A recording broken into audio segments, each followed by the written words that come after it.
Welcome, everyone. So, have you ever felt that relentless tug of war between your personal beliefs and just the everyday demands of modern life? You know, that constant daily struggle of trying to hold on to your faith while navigating a completely secular world? Well, today we are diving deep into a true classic for this explainer, one that tackles this exact issue head on. We're talking about H. Richard Niebuhr's absolute masterpiece, Christ and Culture. And look, this isn't just some dusty theological textbook. It is a powerful, practical compass for modern believers, and it offers these brilliant frameworks to help us navigate the chaotic realities of today. Okay, let's dive right into this. First, we'll map out the timeless dilemma of faith and the world. Then we'll look at the extreme ends of the spectrum, total rejection versus complete accommodation.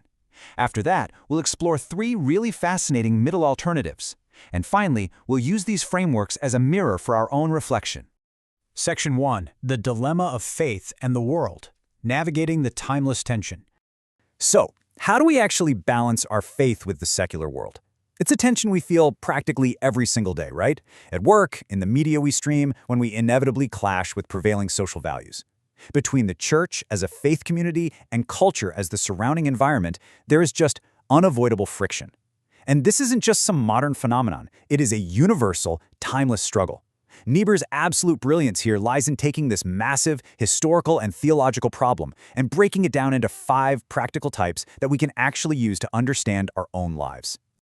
Henry David Thoreau once said, "To read well, that is, to read true books in a true spirit, is a noble exercise." And honestly, diving into Niebuhr's typology is exactly that. It's a slow, serious, but incredibly rewarding exercise. By understanding these historical frameworks, we literally equip ourselves with a true compass for navigating our current reality. So let's unfold the map. Moving on to Section 2, Extremes, Rejection and Accommodation, the polar opposites. We're going to start at the absolute edges of this spectrum. First up is Christ against culture, which is essentially a total rejection of the secular world. Historically, figures like the early church father Tertullian and the novelist Leo Tolstoy championed this totally uncompromising stance. They believed that secular culture is fundamentally corrupt and just completely incompatible with true faith. But what does this look like today? Well, think of strict isolationism. It's the community that completely unplugs from modern society, refuses secular media, boycotts mainstream corporations, and builds these isolated, self-sustaining ecosystems just to protect themselves from outside corruption. Now, on the exact opposite end, we find the Christ of culture approach. Instead of rejection, this is total accommodation. Thinkers like Abelard sought to harmonize gospel values completely with contemporary cultural reason and natural law.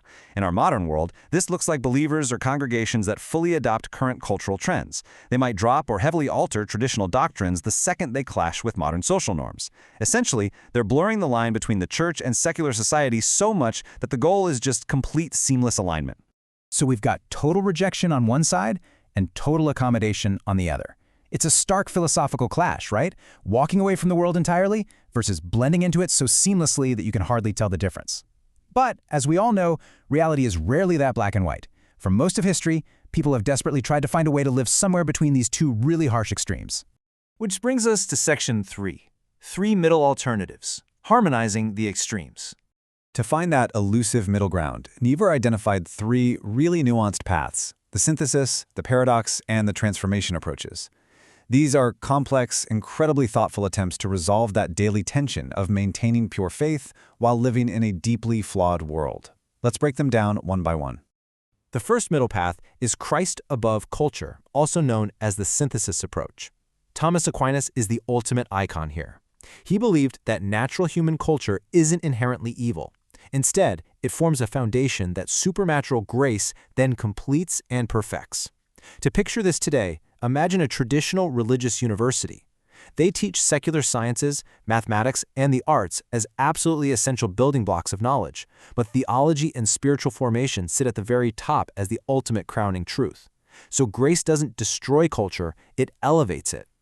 Next is the incredibly realistic Christ and Culture in Paradox, championed by Martin Luther. Luther saw a constant oscillation, this unavoidable tension between a fallen world and God's grace. To really grasp this, think of a modern believer working in a cutthroat, highly competitive corporate environment. They know the corporate culture can be ruthless and deeply secular, but they accept they have to participate in it to provide for their family. So they live in this agonizing daily tension. They operate by the rules of the boardroom by day while trying to live by the rules of grace in their heart. It is a continuous, paradoxical tightrope walk. The final alternative is Christ, the transformer of culture. Heavyweight figures like Augustine and John Calvin believe that while culture is fallen, it isn't a lost cause. It can be actively recreated and renewed under God's sovereignty. In the real world today, this perfectly describes believers involved in social justice movements or politics. They aren't trying to escape the world, and they aren't just tolerating its flaws either. Instead, they actively work to change secular laws, reform broken systems, or eradicate poverty. They seek to actively transform the culture itself to reflect higher divine values. Now, what's really interesting about this matrix is how it beautifully synthesizes a massive, complex theological history into one clear lens. From total rejection to active transformation, Niebuhr takes thousands of years of intellectual struggle and maps it out. He makes it so we can actually see the different ways humanity has tried to navigate the tension between the sacred and the secular. And that leads us to Section 4, Mirror for Reflection, Subjective and Responsible Decisions. The absolute most crucial point Niebuhr makes is that these 5 types are not a multiple-choice test with one absolute correct answer. He doesn't prescribe one path as the universal fix. Instead, this framework is a mirror. It's designed to reflect our own choices and behaviors in our specific modern era. It helps us recognize exactly which path we are walking down, even if we never realized it before. Because this framework isn't just theory, it serves a clear, practical purpose. It teaches us to respect the individual movements and choices of others. It helps us see the positive contributions of each approach, while also keeping us radically honest about their limitations. But most importantly, it challenges us to evaluate what we are unknowingly compromising or unnecessarily rejecting in our own lives, ultimately empowering us to make truly responsible, independent decisions. So I'll leave you with this. Which historical paradigm are you unknowingly relying on today? Are you quietly isolating yourself and rejecting the culture around you? Are you fully blending in? Or are you caught in the messy middle, feeling the tension, or maybe fighting to transform the system from the inside out? Take a moment to look into Niebuhr's mirror. Use this timeless compass to navigate your own daily realities.